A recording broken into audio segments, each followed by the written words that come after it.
अस्सलाम वालेकुम, welcome back to my YouTube channel. मैं हूँ इकरा और आज हम साइकोलॉजी का एक नया टॉपिक सीखेंगे।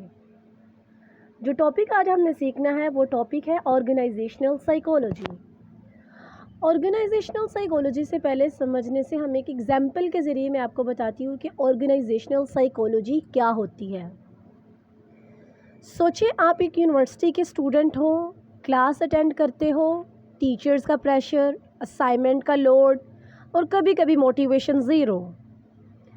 अब सोचिए कि अगर आपकी यूनिवर्सिटी आपको समझ जाए, मोटिवेट करे, वर्कलोड बैलेंस करे और आपकी प्रोडक्टिविटी डबल हो जाएगी। यही काम है ऑर्गेनाइजेशनल साइकोलॉजी का कि वर्क प्लेस के ऊपर वर्क और इन्वायरमेंट को बैलेंस करना। That is called the organisational psychology. Let's start the topic in English. आज हम इसकी टर्म सिर्फ सीखेंगे, नेक्स्ट वीडियो में इसकी थेरीज शुरू करेंगे। Organisational psychology is the branch of psychology that studies how people behave. लोग किस तरह सोचते हैं, बिहेव करते हैं, आपस में बातचीत करते हैं एंड फील और महसूस करते हैं इन अ वर्क प्लेस। किसी भी काम वाली जगह के ऊपर लोगों का आपस में सोचना, बिहेव करना और फील करना, ये किसी भी ऑर्गेनाइजेशन के अंदर, ये सारी चीज़ें ऑर्गेनाइजेशनल साइकोलॉजी के अंदर आती हैं। ऑर्गेनाइजेशनल साइकोलॉजी स्टूडेंट्स तीन चीज़ों से मिलके बनी होती हैं। ये तीन चीज़ें मिलके ऑर्गेनाइजेशनल साइकोलॉजी को क्रिएट करती हैं। First one is employees. Employees वो वर्कर्स होते हैं जो किसी कंपनी के अंदर काम करते हैं। फॉर एग्ज़ाम्पल अगर आप यूनिवर्सिटी के स्टूडेंट हैं तो आप वहाँ के स्टूडेंट हैं, तो आप वहाँ के एम्प्लॉय हैं। एग्ज़ाम्पल के तौर पर आप एम्प्लॉय हैं, उसके ऊपर आपके टीचर्स हैं, टीचर्स के ऊपर भी डिपार्टमेंट हेड होते हैं। तो ये तीन चीज़ें बेसिकली मिल के ऑर्गेनाइजेशनल साइकोलॉजी को लीड करती हैं। एम्प्लॉयज़ की बात अगर हम करें तो एम्प्लॉयज़ के अंदर motivation, job satisfaction, stress and performance. वहाँ पे एम्प्लॉय जो काम करने वाले होंगे किसी भी ऑर्गेनाइजेशन के अंदर, उनकी जॉब सेटिस्फैक्शन, उनका स्ट्रेस, उनकी परफॉर्मेंस, ये सारी चीज़ें ऑर्गेनाइजेशनल साइकोलॉजी ही डिस्कस करती है।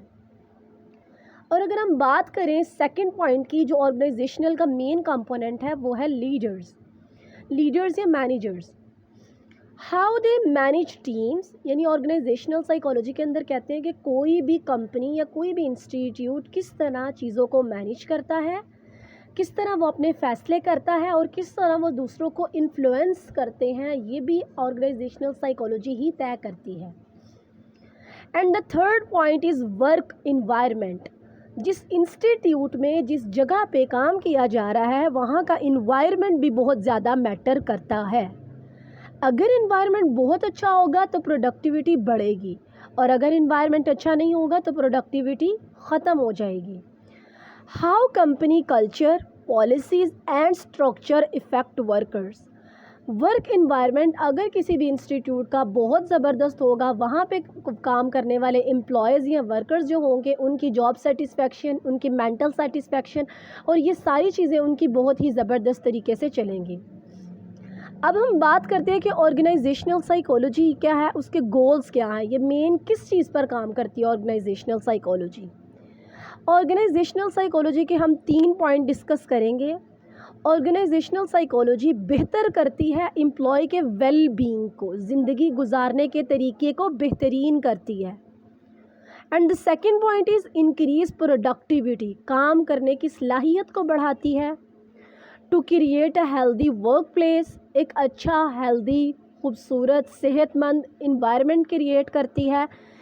जैसा कि पीछे मैंने आपको डिस्कस किया, मैंने कहा कि ऑर्गेनाइजेशनल साइकोलॉजी का मेन फोकस जो है वो 3 चीज़ों पर होता है, employees, leaders and work environment. ये 3 मेन चीज़ें आपने ज़रूर अपने क्वेश्चन में डिस्कस करनी है।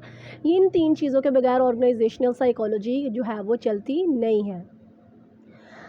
اب ہم بات کرتے ہیں کہ if a company wants to hire the right people, اگر کوئی بھی کمپنی اگر اس نے صحیح لوگوں کو سلیکٹ کرنا ہوتا ہے تو آرگنائزیشنل سائیکالوجی ہی ہیلپ کرتی ہے انٹرویوز لینے میں اور کینڈیڈیٹس کو سلیکٹ کرنے میں، کینڈیڈیٹس کی کیپیبلٹی کو سلیکٹ کرنے میں، وہاں کے انوائرمنٹ کو دیکھنے میں، اور بہت زیادہ چیزیں ہوتی ہیں جن کو ڈسکس کیا جاتا ہے۔ ان شارٹ ہم کہہ سکتے ہیں کہ آرگنائزیشنل سائیکالوجی ایکول ہوتی ہے applying psychology to make work life better. اپنی کسی بھی انسٹیٹیوٹ میں کام کرنے والی، اپنی جاب ہو گئی، اپنا بزنس ہو گیا، اس چیز کو بہتر بنانا فار امپلائیز، کام کرنے والے لوگوں کے لیے، and more effective for organisation, اور وہ جو آرگنائزیشن اس چیز پہ کام کر رہی ہے اس کے لیے بھی بہترین انوائرمنٹ کریٹ کرنا بہت زیادہ ضروری ہے۔ اس کی شارٹ ڈیفینیشن بھی آپ کر سکتے ہیں، the scientific study of human behaviour in the workplace پر انسان کے بیہیویئر کو ڈسکس کرنا، اس کے بیہیویئر کو انڈرسٹینڈ کرنا آرگنائزیشنل سائیکالوجی کہلاتا ہے۔